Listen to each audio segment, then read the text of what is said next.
संतरागड़िया प्राथमिक स्वास्थ्य केन्द्र में नूतन गृहर शुभ शिलान्यास बालेश्वर जिला नीलगिरी उपखंड श्यामसुंदरपुर पंचायत संतरागड़िया प्राथमिक स्वास्थ्य केन्द्र में ओडिशा सरकार ग्राम उन्नयन विभाग पक्षर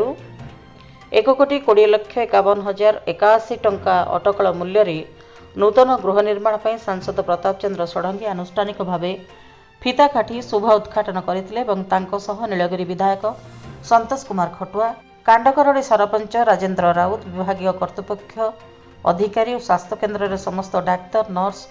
स्वास्थ्यकर्मी प्रमुख उपस्थित रही नूतन गृह निर्माण होगा द्वारा स्वास्थ्य केन्द्र में बेड संख्या बढ़िया सह अन्य विभाग डाक्तर संख्या बढ़